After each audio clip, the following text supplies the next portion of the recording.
Mr. Lafferty, please sit down. Thank you. I'm not surprised by that. All right, good evening and welcome. I would like to thank our town council, members of our commissions, and the public that have taken the time to attend tonight's informational meeting. Thank you to Jeremy Johnson and Mr. Seacrest for taking the lead on this presentation. It's very much appreciated.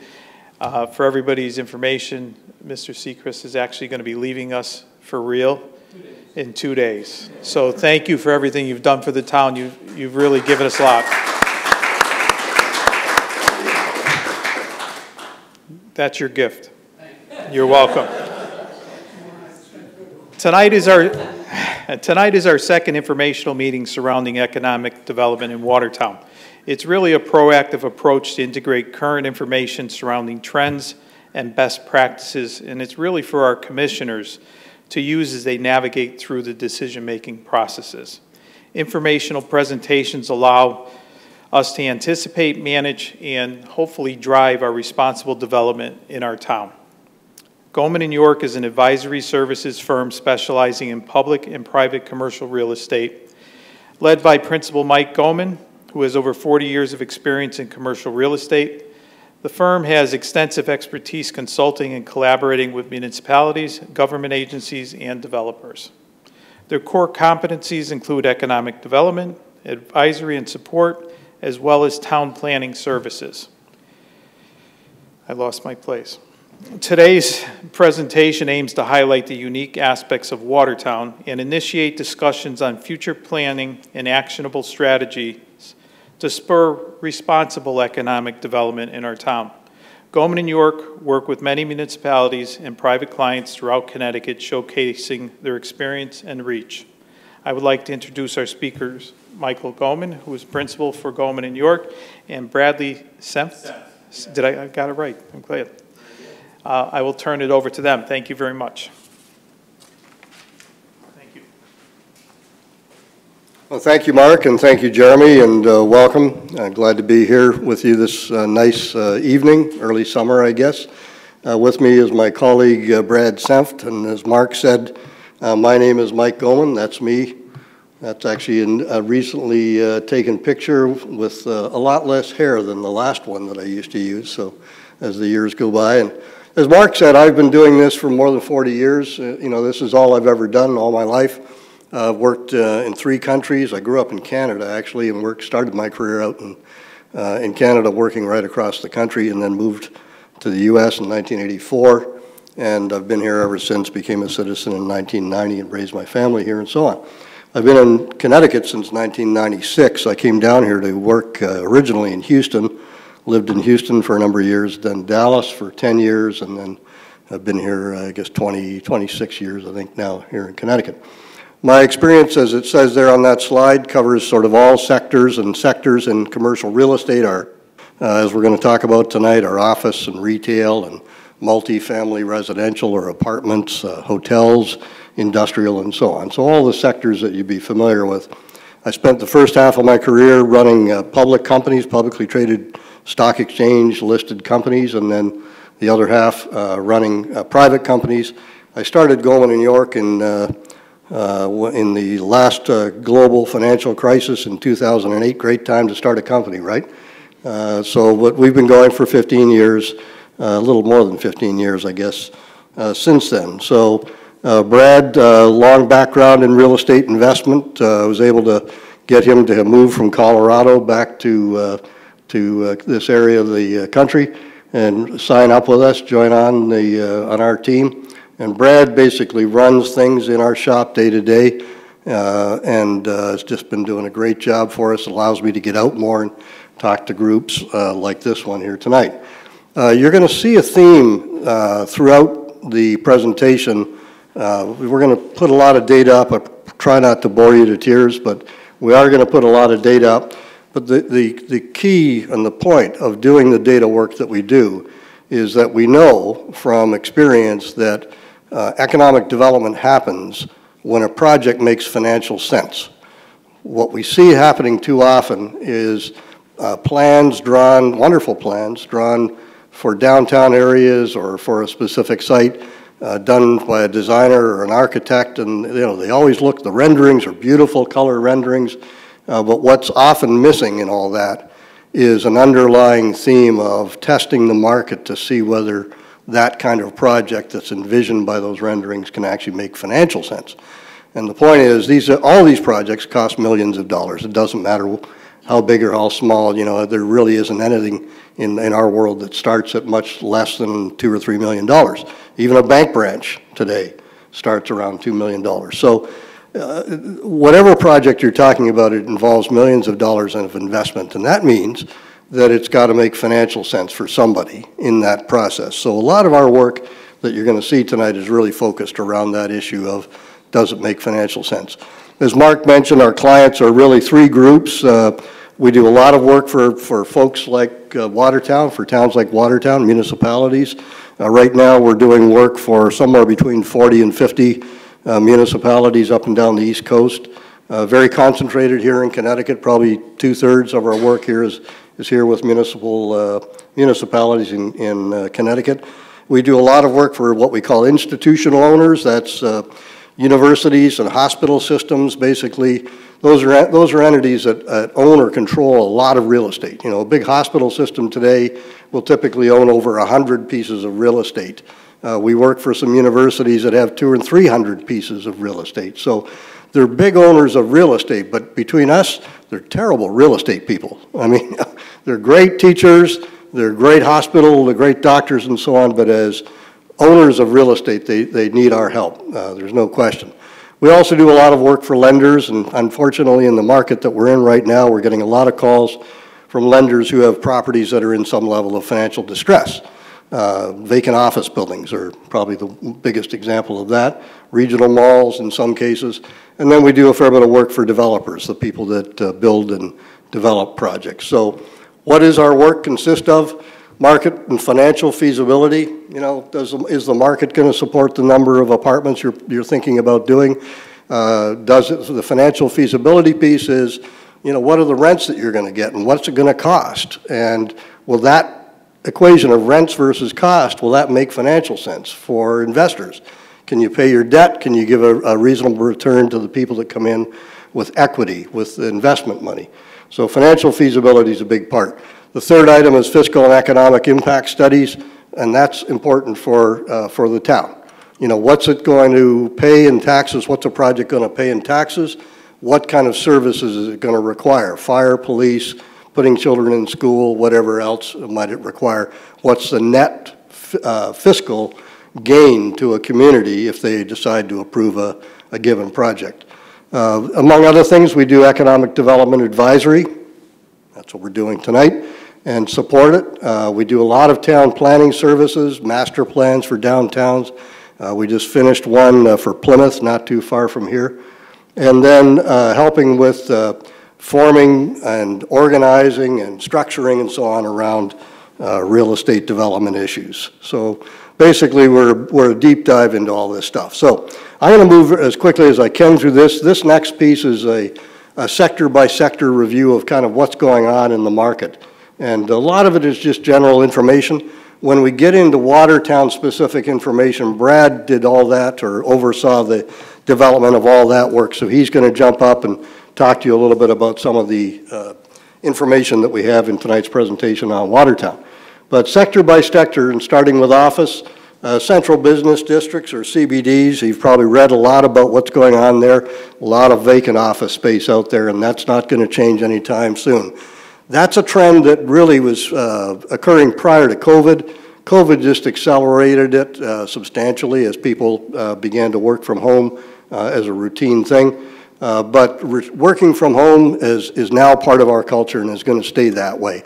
Millennials, which is the single biggest demographic group that we've got out there, represents about half of the current workforce.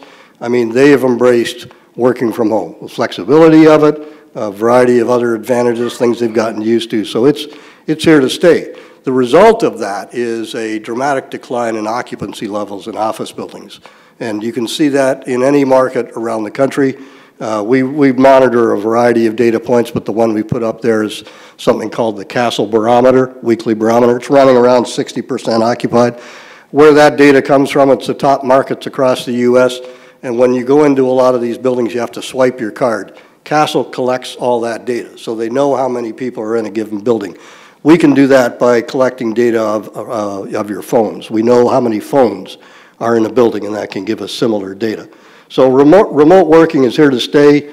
The notion that we're somehow going to return to normal and everybody's going to go back to work in an office, forget it. It's just not going to happen. It's affecting both large and small companies and all functions. The technology that supports work from home is just getting better and better and better, whether it's Zoom or Teams or one of the other WebEx and so on. That technology is just improving almost on a monthly basis, and it's just going to continue to get better. Mitigating factors would be a recession. If unemployment starts to rise and jobs get a little harder to find, companies then will find that they have more leverage to require people to return to the office. So RTO, return to office, is something that's on everybody's mind. You might have seen something about Dell just recently. Dell issued an RTO order basically telling everybody they wanted their employees back in the office. And over 50% of their employees said that if that was the case, they would be willing to forego promotion, they'd be willing to forego an annual increase, or they would look for another job. So that's how impactful work from home has been on people's lives. What that means is a lot of big companies giving up a lot of square footage. We used Bank of America here as an example. They've given up about 40 million square feet of office space around the country over the last 15 years. 1 million square feet is about the size of West Farms Mall, so they've given up the equivalent of 40 of those. Here in Connecticut, on Day Hill Road in Windsor, Connecticut, the Hartford Life Insurance Company built a new building up on Day Hill Road, 450,000 square feet, roughly half the size of West Farms Mall. Built it in 2003, vacated it just around the time of COVID, and they're not going back. It's for sale. 450,000 square feet, barely 20-year-old campus, beautiful building.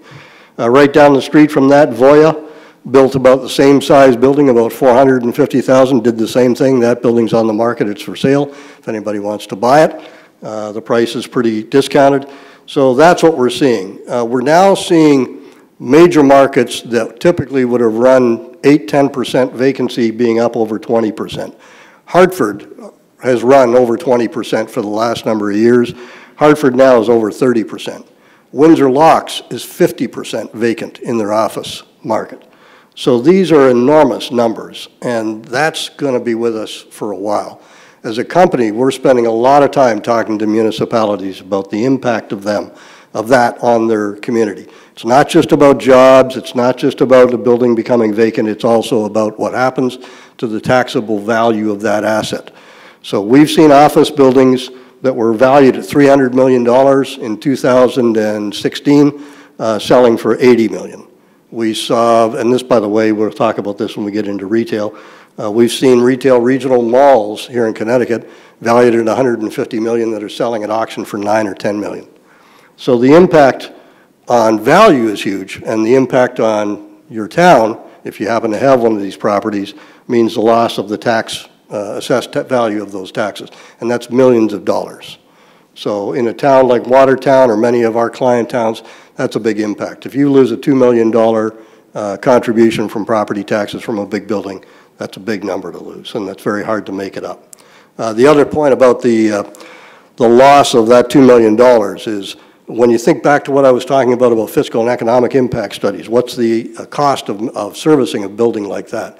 The cost of servicing office buildings for a town is very low. The reality is that out of that $2 million, the actual cost of the town is probably $200,000 to $300,000. So the important piece of that, about that story is the net to the town is about $1.7 million in net positive revenue. If you took the same value in housing in single-family homes and said it went away, single-family homes typically are about a break-even or they cost money. So it's not just about the loss of the gross amount of $2 million, it's more about the loss of the net amount that is being contributed to a town budget, which is significant. We've got about $150 billion in mortgages on this stuff, on office buildings coming due this year. And as you can imagine, there's a lot of panic out there.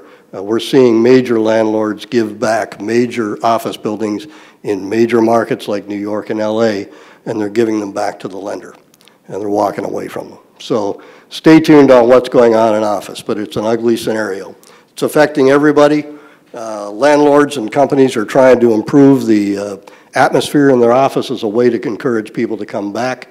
The value we've been talking about, what we call here on the screen is a bid-ask gap. There are some office buildings trading, but there's a big gap between what a seller wants for a price and what a buyer's prepared to pay, and we're going to see that going off into the future. The result is there's very little of this stuff trading, and the stuff that the lenders are taking back is sitting on the shelf. It's going up for auction. There's a building in East Hartford that was valued at about $40 million, and it's going up for auction, office building. It's going up for auction. The reserve bid is $1.5 million, from 40 down to 1.5.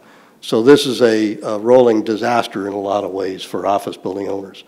We're looking at and working with people who are looking at converting office space to residential and self-storage and so on, very dependent on what's going on in the area market and the ability, the cost involved in converting these projects, and limitations around design. Can you make it, can you convert an office building to some other use, a hotel or whatever it might be from a physical standpoint? A lot of these buildings don't lend themselves to that. So there's right now, there's roughly, and within what's called CMBS deals, collateralized mortgage-backed security deals, there's roughly $39 billion that are expected to go into default this year, meaning they'll go back to the lender. On top of all this, one of the things that we think as a group isn't being discussed enough is the fact that so many of these buildings are 1980s vintage buildings. So if you think of a building that's 43 years old now, that building needs everything. It needs new windows, it needs a new roof, it needs a new parking lot resurfacing, all the mechanical equipment, even the exterior envelope, the window systems and so on, all that's got to be replaced as well. So layering on top of what's going on in work from home is the fact that many of these buildings were built between 1970 and 1990, and they're now somewhere between 40 and 50 years old. In the next 10 years, those buildings will be 50 and 60 years old, and they're going to require a lot of work. And that's a topic for another discussion, but a lot of issues there. One of the biggest users of office space is the federal government, and there's some data on this, but the punchline here is that the federal government through the GSA has roughly 88 million square feet of space that's going to expire by the end of the year in 2026. And they've already put their landlords on notice that they're not going to renew a lot of that space. So we're going to see a lot of this government occupied space come back on the market. We've got some Connecticut numbers here. Do you want to talk about these a little bit? Yeah, sure, I can dive into that. I'll let Mike be the star of the show up there at the podium and kind of talk from here. First, I'll talk about our data sources. So for the local and regional data, we utilize CoStar, which it takes all the leasing data and sale data within the region that you're searching and kind of aggregates that data and comes up with these numbers and also predictions for the future as well. So we also utilize data sources like Placer AI, which is a geospatial. These little things in your pocket here, no matter where you travel, they ping off of the cell towers. So you can utilize that data to kind of predict movement, predict markets, predict spending behavior, market behavior. For a lot of this office data, you can even predict, when people are driving into the office, how long their car stays there and leaves. So you can predict occupancy with a certain degree of accuracy, and they use methodologies to kind of spread that across a larger population. So those are just some of the data sources we use. For this specific analysis, we used mostly CoStar. And for the office sector in the regional, which is Connecticut, they basically reflect the national as well. Increasing vacancy. It's been increasing every quarter for, I believe, the last 2 years.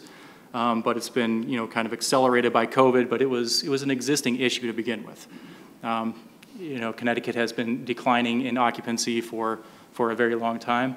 Also showing negative absorption, so we have more people moving out of these office spaces than we have people coming in, leasing, purchasing office spaces. So it's kind of a migration out of the office in the Connecticut area.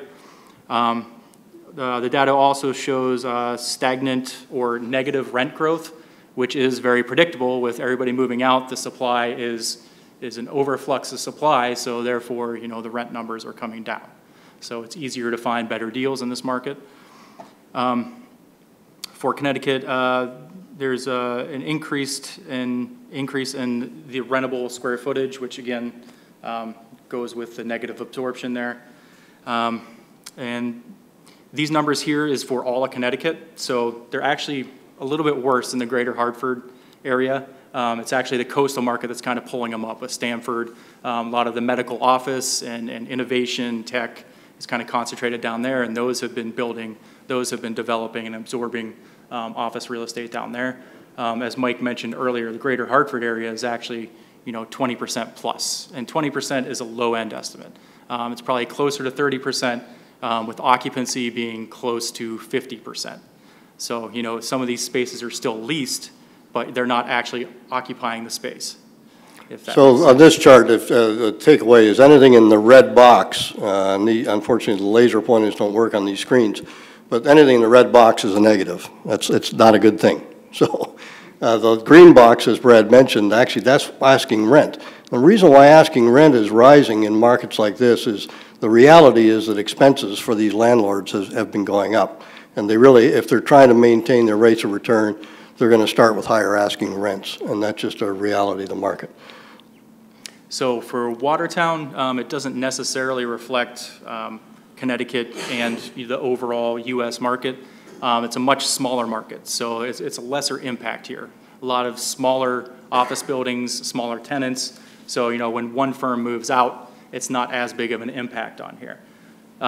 So we are seeing decreasing vacancy in Watertown, and there's actually positive absorption, but it's below the 10-year average. So for over the last year, there's been positive absorption, but it's below the 10-year average. Seeing increased rents per square foot, that kind of reflects the flight to quality. So you know those C-class buildings that are kind of deteriorating, becoming functionally obsolete, people are moving out of those buildings and finding, you know, better deals in nicer buildings. So that's where we're seeing that. In Watertown, largely looking into this, it was a very aging inventory. We took the average of that, and the average year built was 1933. So a lot of these buildings, like Mike said earlier, you know, they're aging out of their life. So they're coming to the end of their life and becoming functionally obsolete. So they either need to be redeveloped or repositioned or just turned into a different use. A lot of buildings, people tend to think of buildings when they see them as kind of for forever structure, and they're not. You know, there's a reason the IRS lets us depreciate them over 40 years.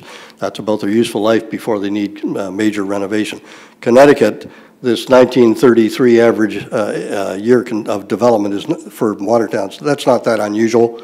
You see that pretty much across a lot of Connecticut towns, similar towns in Connecticut. So enough about the office market for the moment.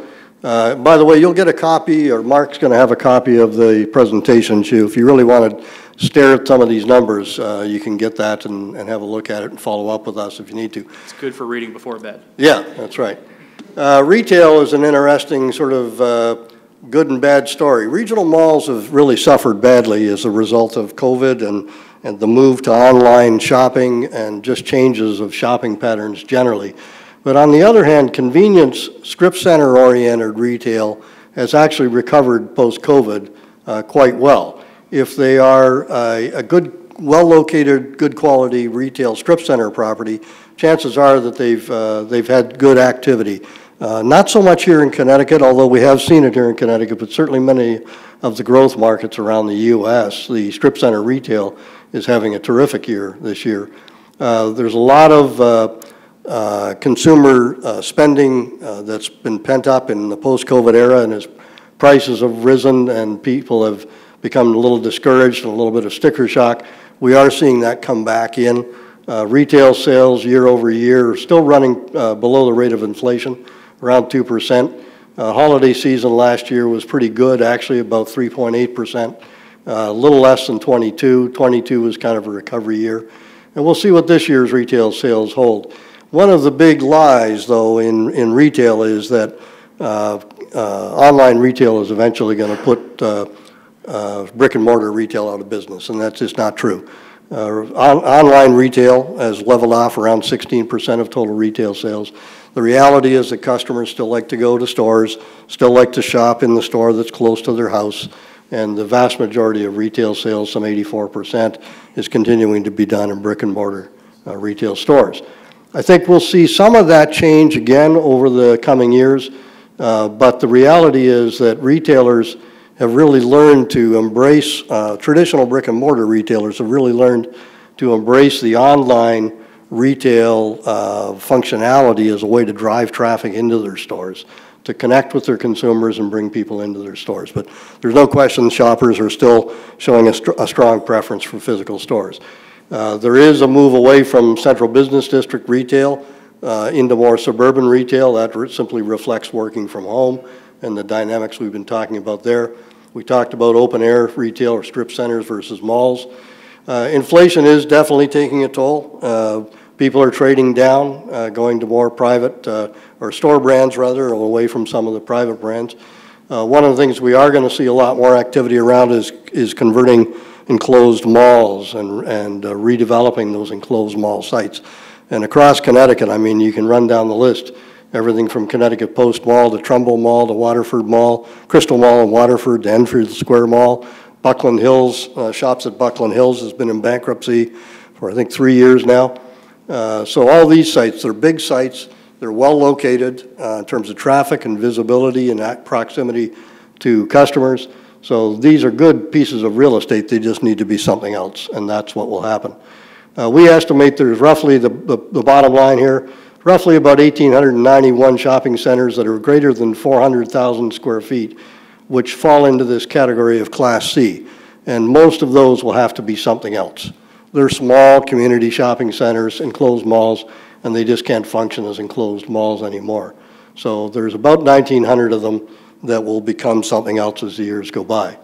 Restaurants, COVID was really hard on them, and we lost about 90,000 restaurant locations. The national guys have come back pretty strongly. We are still seeing liquidity problems in the local and casual dining operations. They were hit the hardest and they've been the slowest to recover. And the locally owned ones are still left suffering from some of these issues up here, low liquidity and increased costs and staffing shortages and so on.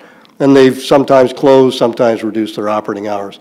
The rate of closures has stabilized. We are seeing casual dining recovering. There was a time when people didn't want to go into restaurants because of fear related to COVID and so on. They wanted to use the drive-through.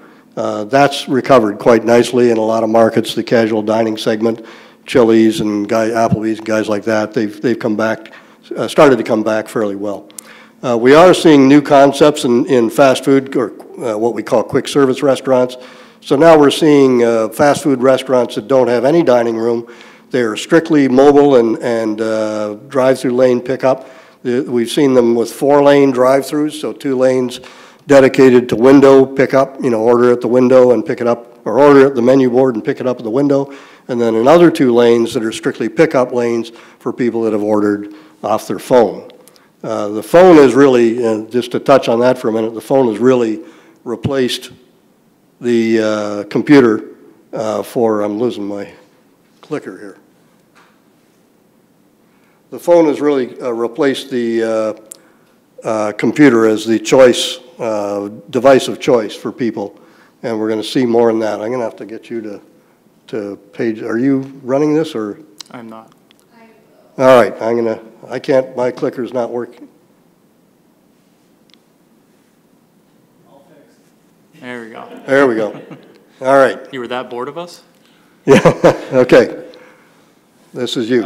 Okay, yeah. So for retail in Connecticut, I mean, it's largely been a negative story for the last, 5 to 10 years. But we're actually starting to see some positive signs here. So the vacancy is actually below the 10-year average, and it's been rebounding from from COVID numbers. Absorption is below the 10-year average, but it's increasing. Rent growth is significantly higher than the 10-year average. So we're actually seeing, there's demand now for these retail spaces. And like Mike was talking about, it has a lot to do, with the quick service restaurants and more experiential type of retail. So, you know, people want to go out, they want to see other people after this whole COVID era, and they want to spend time, they want to spend some money outside of the home. So we're seeing increased rent per square foot and also a shortage of supply for, you know, kind of nicer upscale retail. So it's kind of underbuilt on the smaller scale retail side. So like your smaller shopping centers, the large malls are really seeing a lot of that vacancy. So there's actually a lot of positive market indicators that we're seeing in Connecticut right now. One of the things that's changed in retail is that if you look back in the data in the 80s, and I'm of an age where I can talk about data from the 80s because I lived it, the average American was spending about 12 hours a month in a shopping center. And they saw shopping in a mall, particularly in a mall environment, as an interesting way to spend a few hours. They'd meet friends, get something to eat, do some window shopping, maybe buy something. But the key from our standpoint was that 12 hours a month in the 1980s. In recent years, that number has dropped down to under 2 hours a month. So huge change. People do not see shopping as that interesting way to spend a couple of hours anymore. Now it's a chore. They just want to get to the store that they want to get to, buy what they need, and get on to whatever else is going on in their life.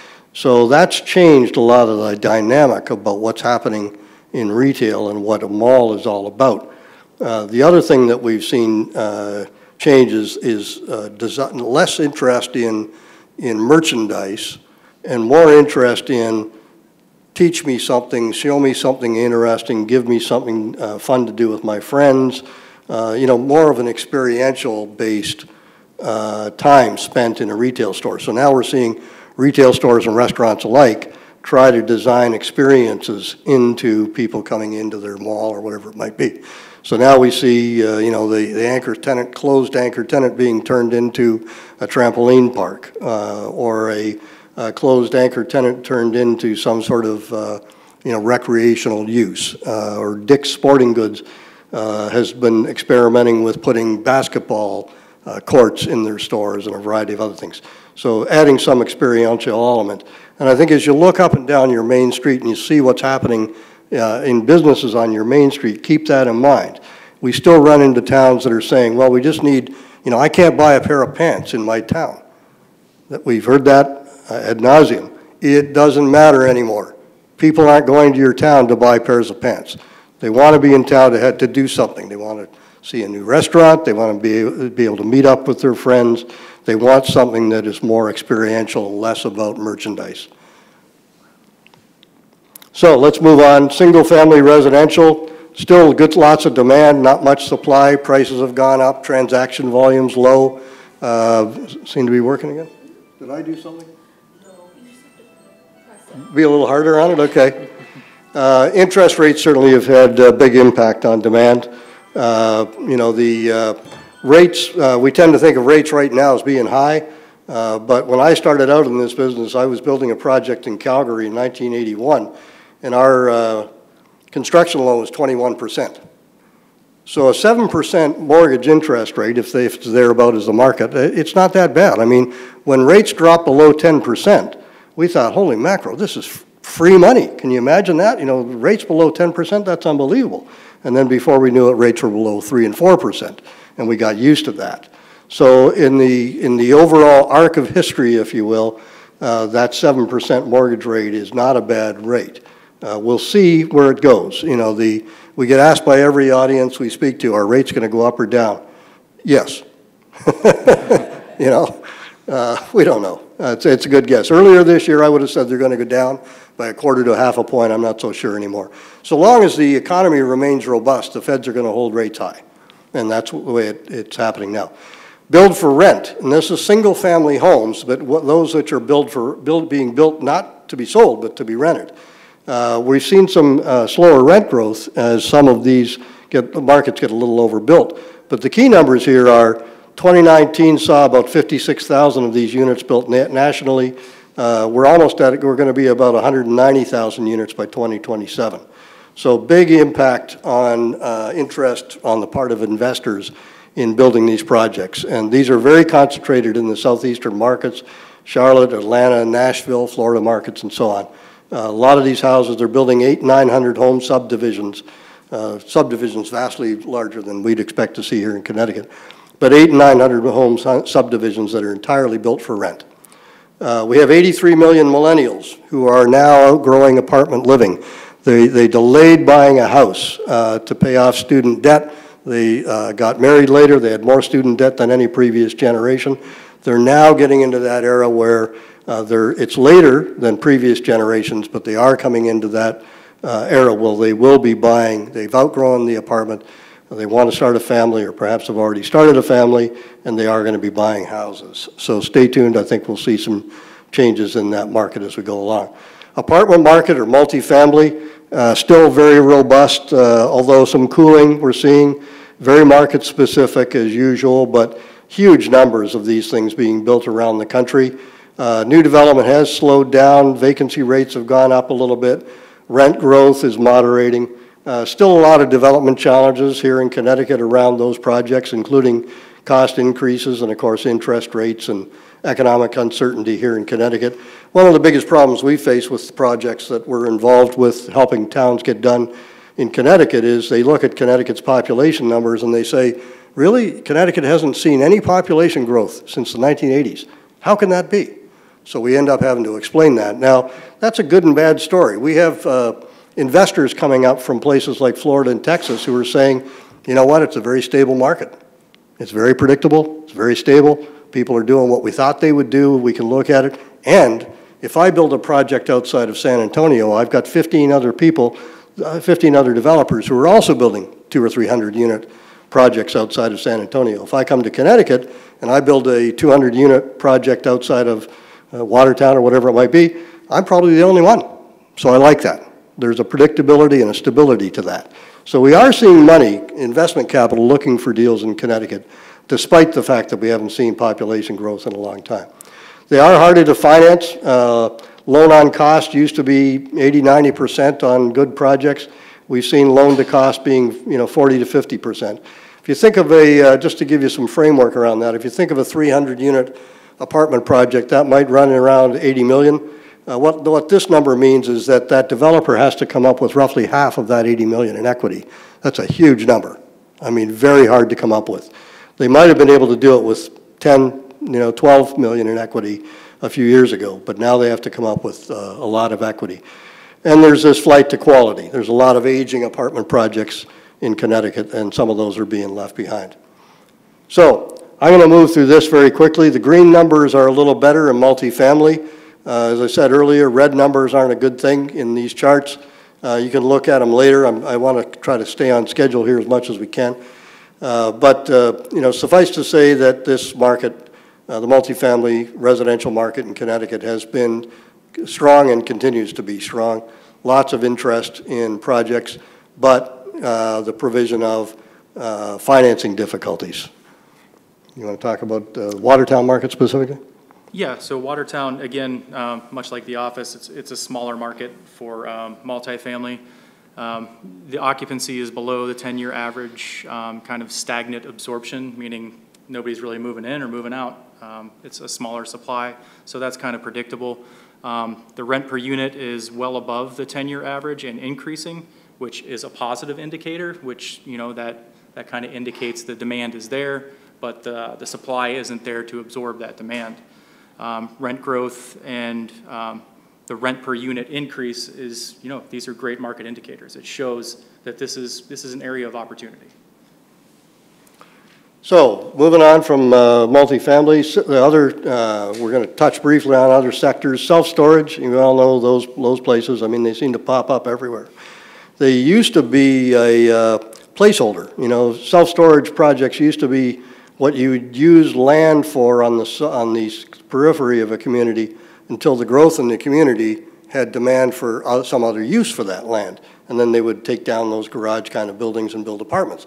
That's now a sector unto itself now. And these things, I mean, we have shown as a country an amazing capacity to hold on to junk. I mean, it just, property after property of stuff full of things that people aren't using at all and probably will never use. One of the surveys that's kind of fun to do is asking people who have storage facilities, when was the last time you were there? And the answer sometimes is, years ago, I think, you know. So anyway, they can be better looking now than the old public storage orange garage kind of operation. There's some really nice looking ones. Often they're being climate controlled. Some of these self-storage projects actually look like apartment buildings or office buildings from the outside, and you have to do a look at them a couple of times to realize it's actually a storage building. Warehouse logistics, probably the strongest sector here in Connecticut for development. Still very market specific. Windsor locks around the airport, for example. If you drive up 91 and make that left into onto Route 20 to go into Bradley Airport, on your left there is a new Amazon building, the big blue Amazon building. 3.6 million square feet under one roof. One of the largest buildings in one structure in the world.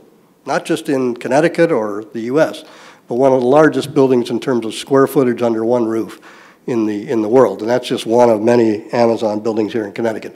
And Home Depot, distribution centers, the old airfield next to Rentschler at United Technologies in East Hartford is now a 2 million plus square foot combination of two of these warehouse logistics buildings, one for Wayfair and the other one for Lowe's home improvement centers.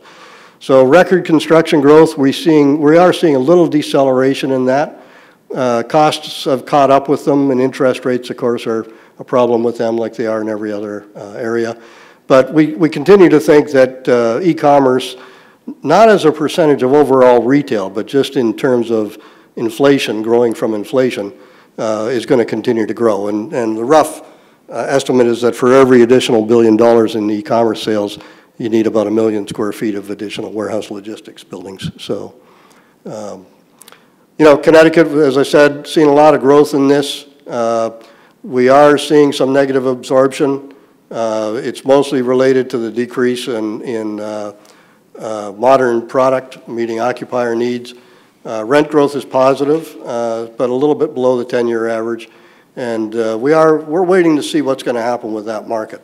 There is still quite a bit of activity, though, in that area. Yeah, for the industrial here in Watertown, vacancy is above the 10-year average, so it's kind of moving up. You know, Connecticut has largely seen a positive market for warehouse, but it's cooling off a little bit and kind of slowing down. But Watertown kind of mirrors Connecticut in that it just doesn't have the new product of what these distribution centers need. A lot of them are redeveloped old manufacturing buildings. These don't have the high ceilings. They're 18-foot ceilings. You know, these distribution companies need these 36, 40-foot ceilings for their storage. So it's more of a use issue than it is an actual square footage issue.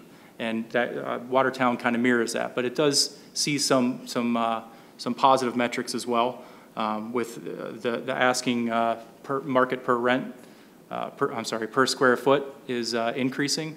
So again, the demand is there, much like multifamily, and we do see this as an area for growth in the Watertown area.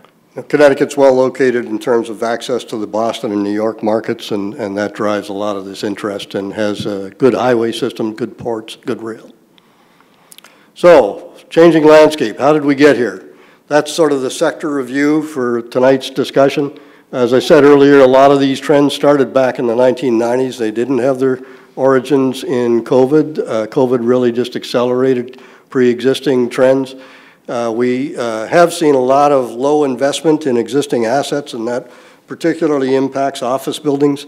If you remember my discussion about buildings being built between 1970 and 1990, a lot of those buildings have not seen ownership reinvest in those buildings, and the buildings are starting to pay for it. It's sort of similar to what we've seen in condominium, residential condominium projects, where they are owned by the owners and the HOA runs it, and the HOA hasn't been willing to pass budgets necessary to maintain the property. So these properties start to age out, they start to look a little tired, values fall, and in the worst case scenarios, if you remember that, the collapse of the Champlain Towers building in Florida a year or so ago, where the deferred maintenance became so extreme that the building literally collapsed. And so now you've got a whole new set of rules and regs in Florida on residential condominium projects regarding inspections and repair reserves that are required. We're going to see that in the office building market for the same reasons. So remote working we've talked about. We do end up with too much retail and office square footage for the market that we've got. And it's not that we got overbuilt. This is a phrase that I've been saying for a while now. Tom Hill in the back probably heard me say it a number of times, but it's not that we're overbuilt in retail and office, it's that we're under demolished. Some of this stuff has to go away. We've got too much of it. And what we do with it next is a big question. Predictions for the future, changes to building design to reflect work from home and a lot of the millennial generation's concerns around some of these issues in that last bullet point, security and health and environmental issues and sustainability and so on. Interest rates, we don't know what's going to happen. We do think the bid-ask gap that we've got is going to close up, but it'll take some time. I think sales activity in commercial real estate is going to continue to be slow. Sellers are reluctant to accept the losses on the value of their building. And if they sell it, they need some place to put that money, typically. They're not just cashing out. They usually want to sell and buy something else. And there's a limited number of alternatives to where that money can go, and that's holding down transaction volumes. Cap rates, which are really just a way to value property, as they go up, property values go down. We think cap rates are going to continue to rise, particularly in retail and office, without any question. Financing is going to continue to be tight, and commercial real estate defaults and so on are going to go up. We used to call it pretend and extend, where the lender would say, well, you know, look, the loan, the mortgage is up. We'll extend it for 2 years in the hope that the market's going to recover. We're seeing a lot less of that. There isn't the belief in the, particularly in office and regional mall recoveries, that there might have been 20 years ago. From an economic standpoint, we're in a bit of a soft landing now. Population and GDP growth in the Sunbelt markets is going to continue to go up. You know, Florida is continuing to grow at about net population increase of about 6,000 net new residents a week. So about 300,000 change of net new residents a year going into Florida. And that's just one. I mean, Tennessee with Nashville, Georgia, Texas, and some of the other markets are all seeing big population growth. And that's going to drive a lot of development in those markets. A lot of headwinds, the ones we've been talking about, cost volatility and interest rates and cost of debt and a flight to quality. What is happening is the A properties are surviving and the B and C properties are the ones we got to figure out what we're going to do with. And the B and C properties are the industrial properties, the 18-foot ceiling industrial property built in the 1980s, the regional mall properties, these excess inventory and office buildings, all that stuff are in the B and C categories, and we got to deal with it. So tougher leases, we are seeing that on properties. Conversions, big area of focus going forward. We are seeing a lot more interest in suburban and a lot less interest in urban. No one knows what these CBD areas of markets like Hartford and so on are going to do or going to look like in the next 10 years. So that's holding down investment in those markets, even though values have dropped and there's arguably some real bargains in some of those markets. We are going to see projects and developers falling victim to interest rate increases, no question. We're seeing that now. We're dealing with that in a couple of their client communities where they've got projects approved and the developer is unable to go ahead because he can't get financing. So Connecticut, it's an aging market. You know, we're one of the oldest states in the country. We haven't seen population growth in decades. If you're going to invest, you really have to understand your markets by doing a lot of research and very careful costing and so on. Community engagement here in Connecticut is critical to getting things approved. Getting out there and talking to communities about what they want to see in their community and the issues that a developer is going to face if they propose a project. Lower risk and access to debt and equity have to be there. You know, people, the risk tolerance has gone down. So what happens in risk tolerance is a flight to quality. People want to say, well, gee, I mean, we've had this happen. We've had equity players looking at a project in somewhere here in Connecticut who've suddenly said, hey, you know what, I found a project I like better in North Carolina, so I'm going to do that one instead. So we're seeing that, and that's a problem. We are seeing some office being converted to hotel and residential. Interestingly enough, we're seeing some hotels being converted to residential. The key in all this, though, to make these conversions work is access to a very low cost per square foot building. You know, they've got to be at historically low pricing to make them make financial sense. New retail growth will occur in freestanding and food and beverage, like we talked about, especially that based around experiential. We're going to see a lot of repurposing of some of this older retail stuff into some of these uses that we've got here. We think there will still be a lot of demand for upscale projects in the apartment sector. There is just a low supply of that. For many communities, the last apartment project of any scale was probably built in the early to mid 1980s, and they are just not addressing what people want. There are 4 segments who are active renters. We tend to think of them as young couples, but that's really only part of it. We call them dinks, double income with no kids. That's 2 people working at a large firm. Maybe one's an engineer and the other one's a senior accounting person. They're earning good money, but they've got college debt and they're not ready to buy a house. But they do want to live in a nice project. They're not going to rent in that 1980s vintage apartment project. So they're a big component. Empty nesters, the kids are gone, but the 2 adults are still working. Again, high income and are prepared to pay for that amenity-rich project. The retirees, similar as empty nesters, except that they're not working. They retired, they're going to stay in the community because their kids and grandkids are nearby. All their friends and their clubs and so on are all there, and they have the income to rent. And they want out of snow shoveling and cutting grass and all that stuff. They have the income to rent. The 4th category is recently divorced people. Usually in their late 40s, the marriage is split up, and they, particularly if they're women, they don't want a house. They don't want the maintenance. But again, like the other categories, they have the income to live in a place with high amenities. And that's the list of amenities goes on and on. I mean, everything from yoga studios to ballet studios to, of course, very high-end fitness clubs to all kinds of pools and spas to dog washing stations. I mean, we'd fill up this slide deck just with the amenities. The important thing about that group is they're great for your community. They're going to spend a lot of money. So we tend to run into communities who say, oh, we don't want apartments, because they tend to think apartments are the lower end of the income scale, people starting out. That's not the case in these projects. These projects bring in great groups of residents who are going to shop in your stores, eat at your restaurants, participate in your clubs, participate in your boards and commissions and so on. They're great residents to have. Sorry, what were you going to? I was just saying you forgot pickleballs in a minute. And pickleball, yeah, that's right. Yeah. So you know, your Watertown is well located for projects like that. There is a real dearth of these of new projects in this area, and that's an opportunity. Industrial warehouse logistics, we've talked about that. Lots of opportunity there. Out of state, we've talked about that. I was talking about people coming out of the south, but we're also seeing Indian and Chinese investors moving money out of their home countries into what they consider to be a much more stable and positive market for their investment.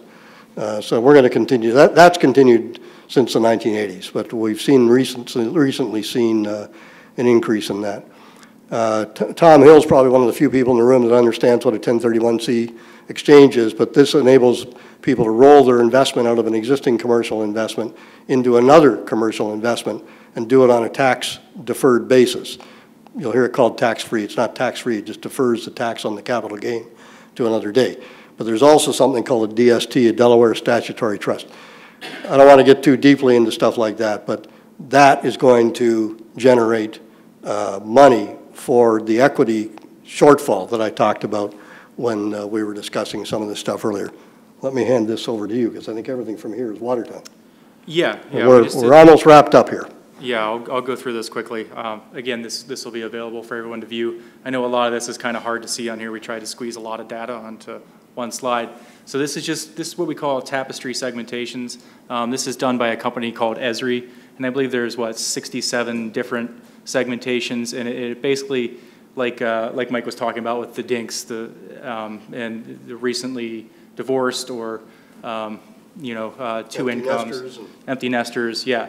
So they put them into categories, and you'd really be surprised how close these categories are to your actual spending behaviors and movement behaviors and living circumstances, and et cetera. So one thing we did notice about Watertown that was different than a lot of the other towns in Connecticut is there actually is a large population of those 20-somethings, of the younger kids and entry-level folks into the job market, into the rental market, into the purchasing with retail.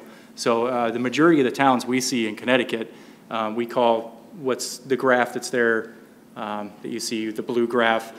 We could do that as a pyramid too. So it'll be women on one side and men on the other, and it's supposed to be a pyramid shape, like a Christmas tree.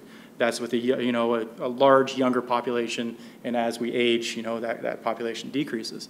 But what we see here in Connecticut is kind of big waves and a large concentration of an aging population with very few younger children.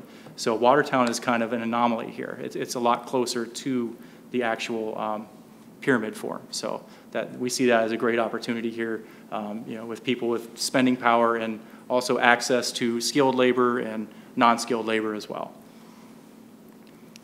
This is a summary of the top tapestry segments. I'm not going to read through all these. These will be available for you guys to view online. But again, take a look at them. I think you'll look at them and be like, wow, this kind of describes our community a little bit here. So opportunities in Watertown. As we discussed, the industrial warehouse, this is a great location, great proximity to I-84, Interstate Highway, or in between Boston and New York. Great place for logistics locations. Like I said before, access to labor and skilled labor. And there are a few large available parcels here that would be favorable for this type of development. As Mike mentioned earlier, industrial sector is a minimal municipal fiscal impact, meaning the taxes that you collect from that industry sector, you're able to utilize those dollars a lot more for expenditure as a town. It requires a lot less municipal expenses. Obviously, nobody's living there, so there's no education expense, which is usually what, Mike, about 60% of a municipal budget. So these are net positive types of development. Also, multifamily, again, the high concentration of working age population and high concentration of empty nester population makes it a ripe spot for multifamily development. Access to employment nodes in Bristol and Waterbury, close access, easy to jump on a highway and get there quickly. And as we discussed before, the market indicators, they suggest there's an unmet demand there. Prices are rising, the price per square foot. Absorption is growing. So these are indicators that show that this market sector would do well within Watertown. So that, just back up to that slide, if you would. What we hear a lot of times when we talk about multifamily or apartments, people say, well, that's going to put kids in our school system and decrease it. The data is very, very clear on this. Out of 100, if you have a project of 100 apartments, less than about 3 school children will be generated out of that 100 apartments. It's a very low number. So the point about more discretionary income to the town, that's very accurate. And I mean, that data has been tested and tested and tested in project after project and market after market all around Connecticut. And we regularly see projects that have, 200 apartment units putting 4 kids, 6 kids into a project. These projects, these higher end, what we call highly amenitized projects, aren't really aimed at that sort of family structure. They're really aimed at those 4 groups that we've been talking about. The behavioral data here, that, as Brad said, it really reflects the community, and this is very typical. If you look over to those fresh ambitions, Parks and Rec, and front porches, that combined makes up about 70-odd% of your community.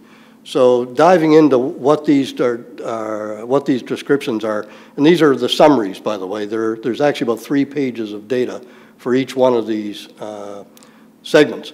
But if you're talking about your community to potential investors, this is the kind of data they want to understand. Who lives there and how do they live their lives? It's not demographics is what we used to talk about, right? We'd say age, ethnicity, income level, gender, and so on. I mean, that doesn't tell you much. What investors want to know is how do the people who live there spend their time and money? Because that's what drives our investment decision. This data will tell you that. So very, very important. I know Jeremy, we've gotten to know Jeremy. Jeremy has a really good understanding of this stuff. So tap into him and for advice and guidance, and he can reach out to us if he needs anything. So here's just wrap up some general advice to municipalities. We can't sit and wait for people to come see us and ask if they can build something in our communities here in Connecticut. We have to get out there and look at and understand what our community opportunities are and then market them. Get out there and talk to the industry that does projects like you want in your community and tell them about your community. And telling them about your community is that data that I just showed you. It's not telling them about, you know, the number of parks and the number of golf courses and things like that. It's this hard-nosed socioeconomic data that's really critical. Look at your zoning and permitting criteria and processes and make them what we call swift, simple, and certain. Allow a developer to get through the regulatory process as quickly as they can. Capital wants to flow into projects, and if it gets stalled, it'll go elsewhere. It should be simple, meaning the fewest boards and commissions that you can stand. We've worked with communities that had a regulatory process that required a developer to go through 11 different boards and commissions. I mean, all that does is tell developers and investors that that's not where they want to go. So swift, make it fast as you can, make it simple, fewest boards and commissions possible for review, and make it certain. So certainty means if you've got language in your regulatory and your P&Z regulations that allows the boards and commissions to have a lot of wide discretion to simply say no. What investors and developers have done is they've figured that out. When they see that language, they won't touch it. If they see language that says, you know, in considering the approving a project, commissioners should consider the impact on the character of the community. I mean, an investor will go, okay, if I get 8 people in a room and ask them to give me a description of the character of their community, I'm going to get 8 different answers. So I will not know until I've spent months in the approval process and a lot of time and money whether or not my project fits, in quotes, the character of the community. Another one that we see is there a need for the use? Well, I mean, that's in the eye of the beholder a lot of times. You know, who's going to make that judgment call? We can show data about the demand, but if the commissioner can say, well, I don't see the need for the use, and kill the project, I mean, again, investors and developers that's a red flag, and they will walk away from projects like that. The only time I would say that makes sense is if and all due respect to my friends who are lawyers, but if it was about lawyers, I would agree with it. You know, if there's no need for more lawyers in towns, but, you know, take a cheap shot at my lawyer friends.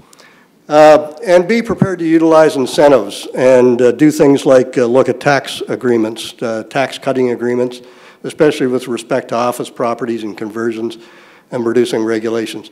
I will tell you, we've worked on literally dozens of projects in the last few years of any scale, projects of any scale in Connecticut. I don't think we've been involved in one that hasn't required some of this. Tax abatement, tax increment financing, credit enhancement agreement, waivers or reductions of building permit fees, all kinds of things like that. It's required projects in Connecticut, rents versus costs. Projects in Connecticut pretty much universally require the town to come to the table as a bit of a partner in order to get things to happen. That may be just, you know, if you have town-owned land. I mean, we've worked with communities who have just simply said, we'll sell the developer the land for $1. That may be the incentive. But virtually everything we've worked on the last many years now, every project has required the town to make some compromises. It's just the only thing that'll work here in Connecticut. Templates are going to change, and the regulations must change with them. So what we described as a store years ago is now different. What we thought of as housing years ago is now different. We're seeing granny flats. We're seeing, you know, build-to-rent properties and so on. So communities should look at the regulatory environment, keep them up to date, and be as flexible as you can. We are a little bit in uncharted territory here. There are some things that are the same, but a lot we haven't seen before. There's a lot of chaos and uncertainty still out there, and it's going to probably continue. But with some patient capital and the greater tolerance for risk, as long as developers have that, it's still a good opportunity for here to invest here in Connecticut, and we're working with a lot of people. So Q&A, we started a little late, so we ran about an hour, but Q&A. It's a little warm in here, so I'm pleased to see everybody's awake. So questions? Yes, sir.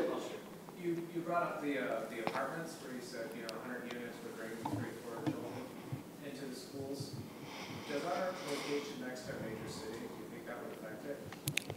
It doesn't in any of the other markets that we've done this kind of analysis on, and it's the analysis that we've done has been very consistent with analysis done by a few universities up and down the East Coast. They found the same result. But we've done analysis of projects in great school systems where we thought, gee, if you build an apartment project there, a 2-bedroom or 3-bedroom apartment units, I mean, we're going to get kids there, and we haven't seen it. I'm not saying it won't happen at some point, but we haven't seen it. We've seen projects in towns like Simsbury, great school system, one of the top-ranked school systems in the state, built a little over 100 units. I think they ended up with 6 students, which was the high water mark for our data. So they're just not really the right answer, I guess, for families like that. And a lot of these projects, I mean, they're very focused on studios, sometimes what we call an enhanced studio, which is usually a studio with kind of a little work-from-home cupboard, not another bedroom, but a little work-from-home sector, so that's sort of the enhanced studio. So most of the projects we're seeing are enhanced studios, and 1-bedrooms. That eliminates kids right there. The number of 2 and 3 bedrooms is very, very low. And in fact, we're working on a project right now. We're working with a developer on behalf of a client town who built a project with some luxury 3-bedroom units, and he's not leasing them. He can't lease them. And it's a beautiful, I mean, it's like the Four Seasons Hotel. It's a beautiful project, but he's not leasing the 3 bedrooms. So we'll see. I would say another great example was One Park in West Hartford. Yeah, so in West Hartford, if you remember the old nunnery on Park Avenue on the east side, almost on the Hartford town, it is on the Hartford town line. And it's an old nunnery that Lexington Partners converted to a very upscale project called One Park. And we did the analysis there, West Hartford school system. Data's the same, virtually no kids. Yes? Just a large contributory factor that is keeping the rents at market rate. Absolutely. So these towns that you're mentioning, they're keeping the rents at market rate for those areas, which is now causing a ripple effect of minimizing the amount of kids that go to school. Right, yeah. These aren't affordable projects. These are market rate projects. Yeah. You talk about tax breaks or incentives. I mean, what about these companies that come in, say, from another town where the tax rates are a lot higher than ours? I mean, is it still worthwhile to give them tax breaks? Well, here's what you do. You ask for their numbers. You ask to see their numbers. I mean, you can't, as a public official, you can't grant a tax break simply because the developer says they either want one or they need one. I mean, if they're asking the town to step up and participate financially, they got to be prepared to open their books. They got to be prepared to show you everything. And we're going through, in other words, they have to justify that the only way the project works is with the town coming in with some kind of tax break. We do that kind of stuff all the time. I mean, we're doing one right now, which is what's that going to be, 160 units, I think. And I had a conversation with the developer this morning, and he got it right away. I said, look, you're asking for a tax break. The only way you're going to get that is to show the town everything. And we're going to evaluate it on behalf of our client, the town. And if you're lying to us, we'll catch you, because we do a lot of this stuff. We probably know the numbers better than you do. And a lot of times, by the way, we do, and we'll point out errors in the developer's financial assumptions. But if someone asks for a tax break, the only way a town should give one is because it's necessary to make the numbers work, not because it's trying to compete against another town that's got a higher tax. That, to me, isn't a good justification. I mean, you can be fair and you can say, look, we get it, Part of the problem with tax assessments right now is, for example, in an apartment project we worked on recently, the value of a new amenity-rich apartment project is very high in this market. So in that example, the property taxes on a per unit per year basis were estimated they were going to be about $6,600 per apartment unit per year. Now think of that in terms of rents being roughly, $1,800 a month. That means 4 months of rent is going just to pay property taxes. That was one issue. The second issue was, if we looked at all the other projects in town, and granted they were all older projects and they were lower value, but they were paying $2,200, not $6,600. They were paying $2,200. So you had this competitive gap that was really being unfair to this new developer who was coming in investing a lot in the town. So what we were able to do is go back to the town. The town really wanted this project. It was the first of its type. They saw the value of that resident coming in and shopping at their stores and eating at their restaurants. So what we were able to do is the town reduced the property taxes to roughly half of that $6,600 to $3,300. Still 50% larger than anything competitive, and it still represented, I think, $2.6 or $2.7 million in net tax revenue to the town. So windfall, financial windfall for the town, even though they gave it up. But that was all based on the data and the pro forma. The developer was able to prove that they could not get to the rates of return that would be required to allow them to attract investment capital without the town stepping up. The costs are what they are, interest rates are what they are. I mean, we know what it costs to build these things, and it just didn't make any sense financially without the town coming in. So, long-winded answer to saying, if somebody comes in and asks you, it shouldn't be that they're trading you off against another town. It should be them showing you their, bearing their numbers to you and showing you everything and being able to prove that it's necessary to get the project to work financially. That's a good reason to do it. And I'd like to add, Jeremy is an excellent resource for this kind of financial analysis. Getting to know Jeremy, he has the nose for it, and he's done it for CRDA and various other projects. So. You guys have a real asset here with this guy. We think a lot of him. He's in terms of we talked to a lot of towns, a lot of economic development people across Connecticut, and you've got a guy who's just in the upper group of people in Connecticut here. So. Put him to work. Yeah, it does require, really digging into those numbers. And if a developer is not willing to give up those numbers, then, that's not the right project for your town. Right. There are gaps that need to be bridged. It's just the current lending environment and the current cost of development. Wouldn't you find it unusual that a business needs a tax cut to even survive? I mean, basically what you said is they have to prove the tax cut will make it or break it for their business. You want a business that operates on that thin of a financial? Well, I mean, it's a complicated question because taxes are so high here in Connecticut. We're so focused on property taxes as a way to pay for government in Connecticut. So if you're coming up here from Dallas or wherever else, or you're even from some of the nearby states, I mean, you look at the tax rates and what your property is going to have to pay, and I mean, I understand your point. If the company can't make it just on market forces alone, maybe you shouldn't have the project. But the reality is, I think that we as a state are out of sync with, if you want to put it that way, with what's going on in the rest of the country. So in order to become competitive, you have to, it's like any other business. I mean, if you're trying to sell cars in Connecticut and they're 50% higher than cars in New York, everybody's going to go and buy a car in New York. It's the same equation for developers here. So, I mean, I think that's the reality of it. We regularly talk to people that come into the state from other markets, and they get a big case of sticker shock when they look at what it's going to cost. And by the way, taxes aren't the only culprit in Connecticut. The cost of development is just generally higher. On an apartment project in Connecticut, we're generally saying it's about $325 to $350 a square foot to develop a project in Connecticut. If you look at a lot of other markets around the U.S., that's down in the $200 to $225 a foot range. So, you know, can you get enough rent to make that make sense in Connecticut where the investment does? And I mean, you can't. The reality is you can't. So the question for towns are, you know, if you don't want to encourage that kind of development and you're prepared to have your cost structure be a barrier to additional investment, I mean, that's a decision a town can make. And there are lots of towns, not lots, but fewer and fewer. There are a number of towns in Connecticut that still take that view, you know. And I think it's a missed opportunity. We are an aging state.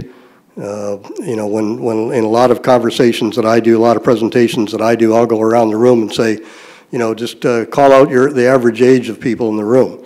And I'm hard-pressed to find an audience where anybody's less than 50 years old, you know, and that's just the reality of it. We had an economist in a few years ago who talked to us about the future of Connecticut's economy, and he said it's very clear. It's retirement and tourism. I mean, that's not what, I don't think that's what most of Connecticut wants to base their economy on. So we have to make ourselves more competitive on a national level to attract the kind of investment that's going to bring families back and make it the cost of housing for those families competitive as well. I just want to go back to Joe. Joe, I think you're putting two issues in here. You deal with a lot of end users, but I think if you're bringing a company in that's a factory, that's a different transaction and a different set of what that factory needs versus what Mike is talking about. If you want to bring apartments in and what it's going to take to develop that, who the people are going to be paying the rent. So I think what Mike is saying and what you're saying is every transaction has to be looked at on its own 2 feet. And what are the pluses and minuses of it? And also, you're eloquently stating how some towns don't care what you're bringing in. Yeah. So that's another whole part of this economic development tool. And Mike, I know Mike a long, long time. I'll listen to him for many years. Just when I met him, you were running a portfolio of millions of square feet every day of shopping centers. So you have a lot of experience. You're not just a consultant. You're right. An active participant in the business in your life. Yeah, I've spent most of my life as a developer, so I'm a reformed developer, I guess. But now what I do is I help other people who are developing projects. And but yeah, I spent 30 years or 25 years of my career as a developer, both on the public company side and the private company side. So I've lived it. I mean, one of the issues I think we deal with in Connecticut is we can't think of Connecticut as its own market. We are on a national. We're competing at a national level, and unfortunately, we're not seeing population growth. So we're just not seeing a lot of other things happen. If we want to change that, if you're in a community that wants to try to change that trajectory, you got to become competitive on a national level. And that's a critical issue for us here in Connecticut. Other questions? Jeremy. Can you touch on the Straits Turnpike? I'm sure they want to see the Straits Turnpike. Yeah, I mean, I'm going to let Brad talk a little bit about that.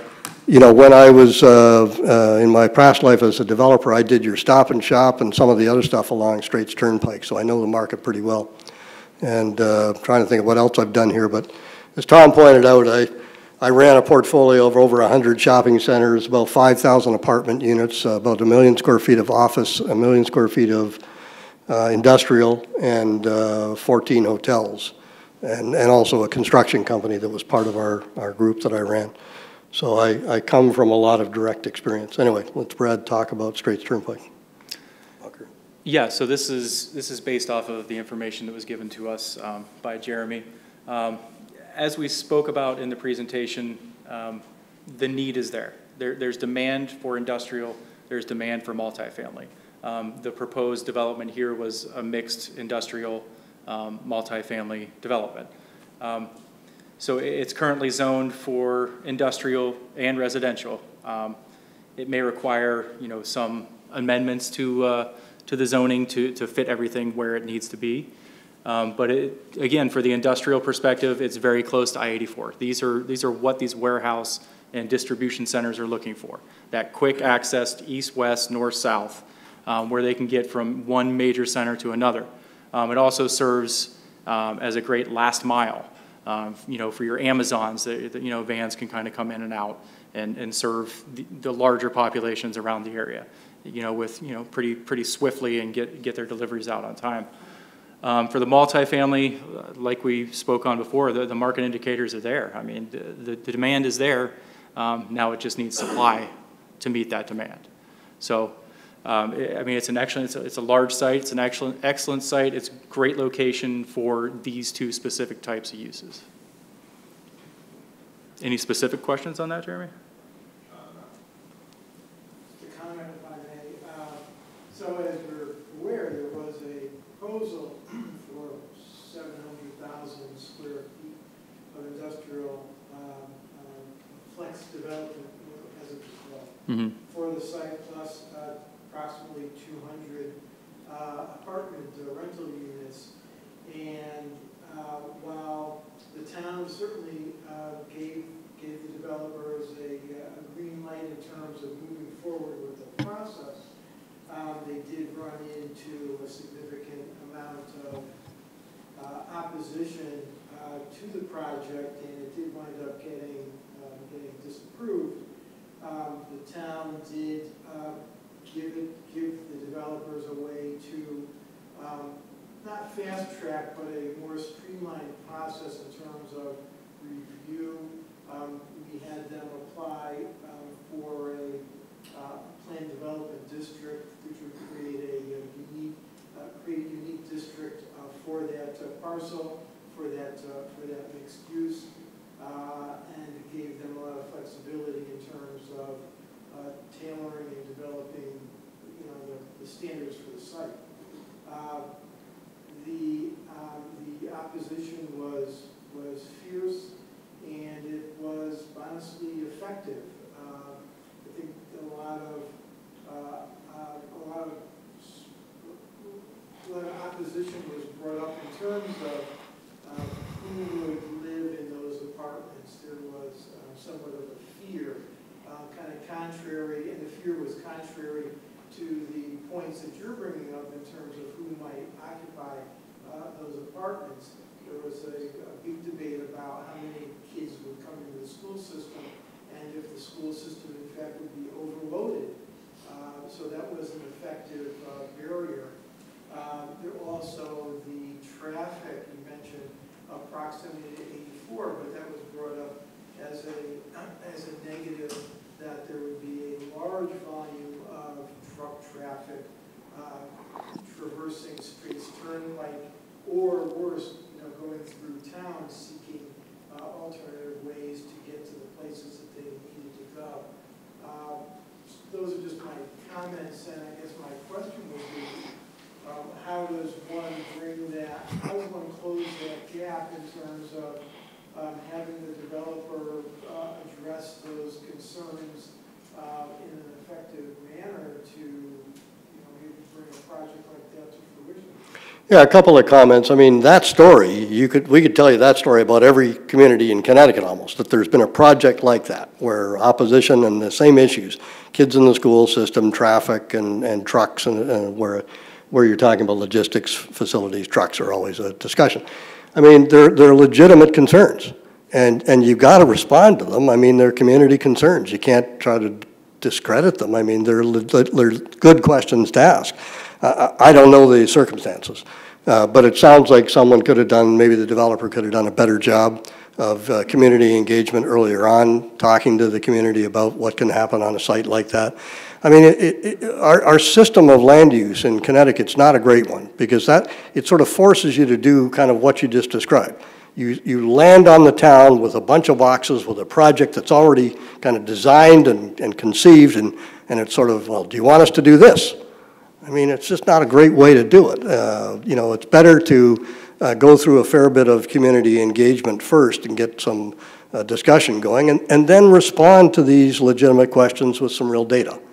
I can't tell you what data they used on their, or how they responded to the question of the school children, but I mean, that's a data point that has been studied ad nauseum for 25 years, and there's just study after study after study about how many kids come out of a project like that.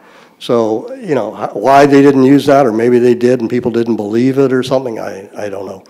But what I would tell you is that if a town has a site and a development of some kind is desired, I mean, we think the place to start is with a fair bit of community engagement, with, holding community engagement nights. We just did a master plan for Plymouth, so that keeps coming up to my mind as an example, but we did a number of community engagement sessions. We had 150 people at some of those. You do them weeknights, so you do them on a Saturday afternoon for the people that can't attend, and you respond to these questions about, traffic and so on, and school children. You respond to that.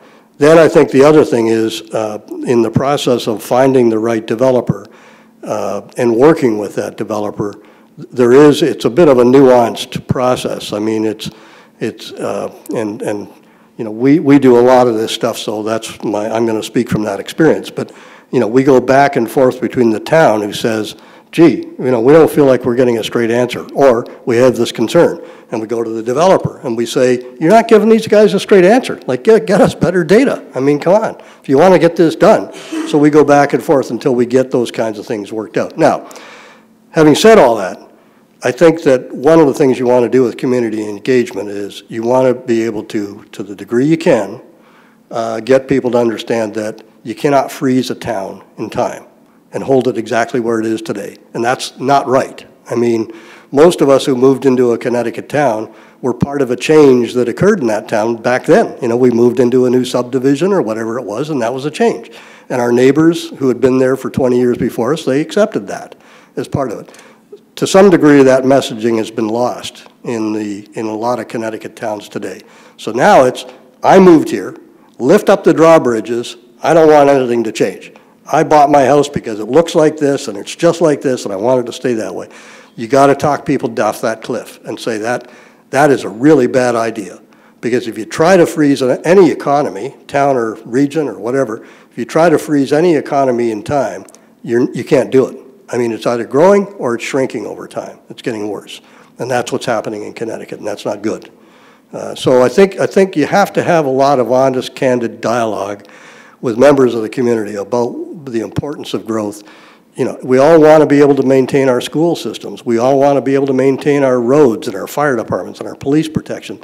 Those costs all go up every year. So if we, at some point, I mean, we cannot just keep absorbing them across the population of existing residents as they get older and so on and retire.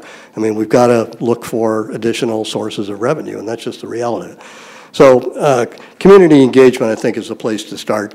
But then there's a lot of finding the right developer and learning how to work with that developer to bring everybody to a common understanding where they can agree on something and get it done. It can be done. I mean, it happens in Connecticut towns all the time. But equally as much, the experience you had on this one is still happening out there a lot, too many times. And the developer should be able to provide engineering reports, traffic studies, oh, yeah. Everything. And it's addressing the community early on, finding out what the issues are and addressing those with data. Yes.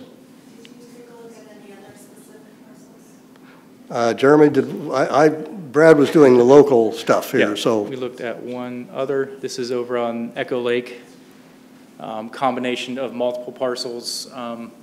This one, again, I mean, it's excellent location, access to highways, north, south, and east, west. Excellent spot for commercial, for industrial. And also, we dug a little bit into the POCD. We didn't go too deep into it, but this was specifically pointed out as an area of opportunity for industrial development. So it's in line with what the POCD, most recent POCD, had suggested. Just as a point from the town's perspective, this is, our second meeting on economic development, and the town's intention is to bring this information forward and talk about it without the emotional attachment to a project. So that's kind of the goal of these meetings, is to bring this information forward. As Mr. Massoud, stated, we had that emotional uprising over a project and we couldn't get away from it. So as we bring this information and add this information, we'll put it out on our social media so that our citizens can look at it and make maybe a better informed decision and with a different type of thought process.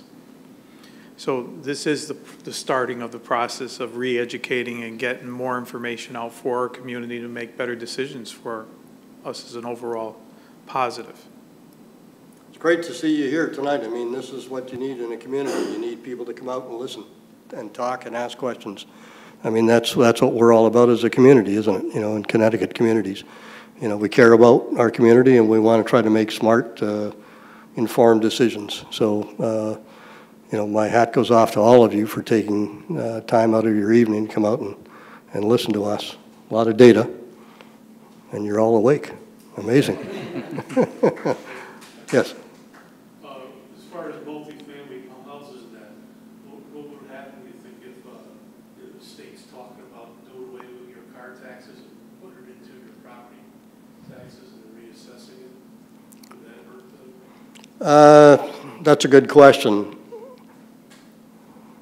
I don't think I have a ready answer to it, except to say that if it results in higher property taxes, then we're back to the problem of the gap, making the financing gap work.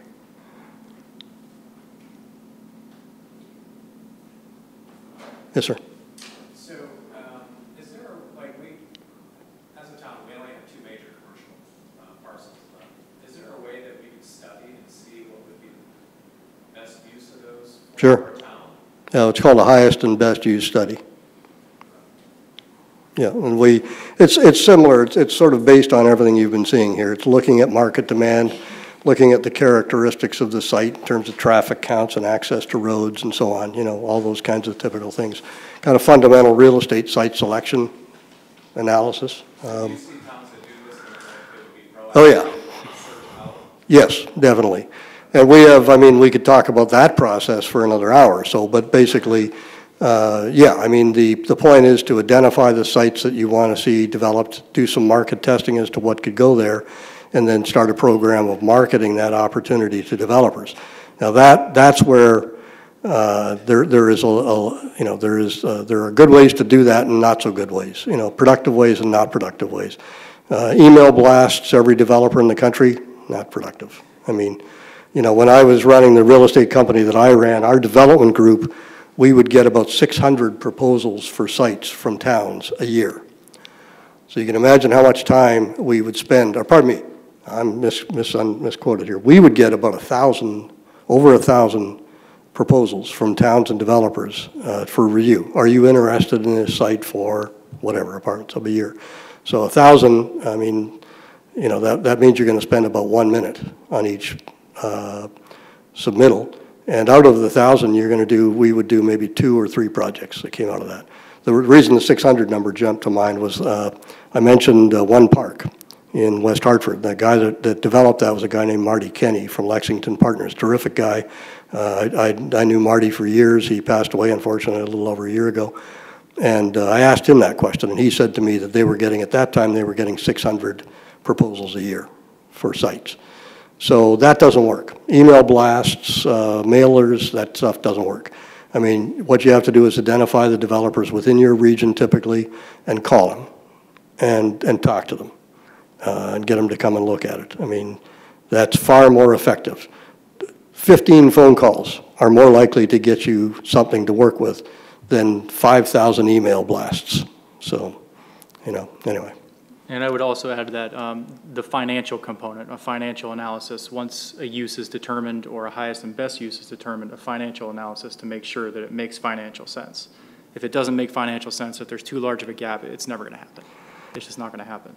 Yeah, as I said, I mean, this is a whole area, but when you call the developer, if you can say you've done that market analysis and you'd be happy to send them a copy, and you've done other preliminary work, you know, maybe it's you know, establishing a PDD or whatever it might be.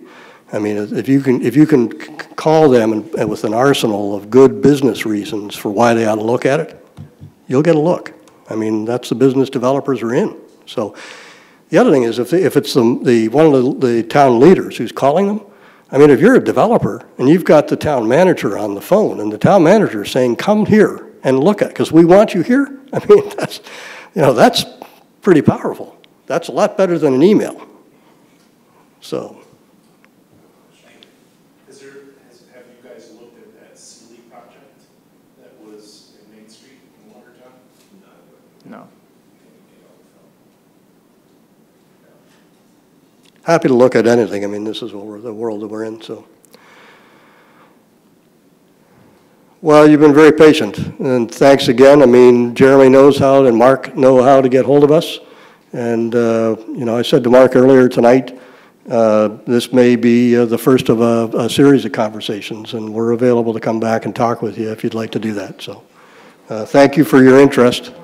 Mike, can I ask one more question? Yes. The public-private relationship, so to do these studies, what does that look like from the town perspective? For us to invest money into these properties that we really don't have a vested interest, but yet the vested interest is the bigger picture. Yeah, I mean, there are, typically a town would fund a planning firm or a firm like ours to do a study of a potential site, a highest and best use study, as we talked about, and maybe help put together a marketing package and actually help doing the marketing. I mean, we're a logical group to do it because we know the developers, so it's fairly easy for us to do it. But there are other firms out there that do this kind of work. So I think that's the first step.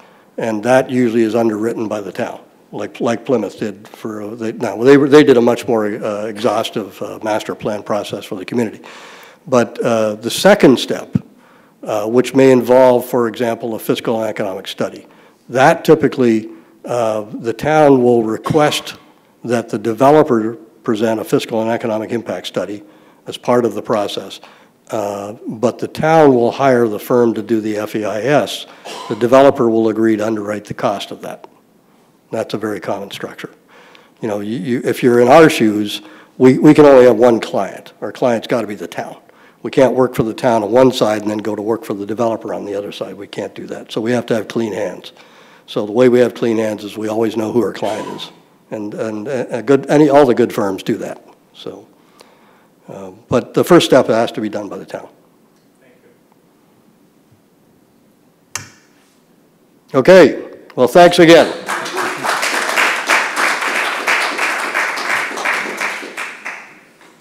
Thank our tech person in the back corner who managed to bail me out.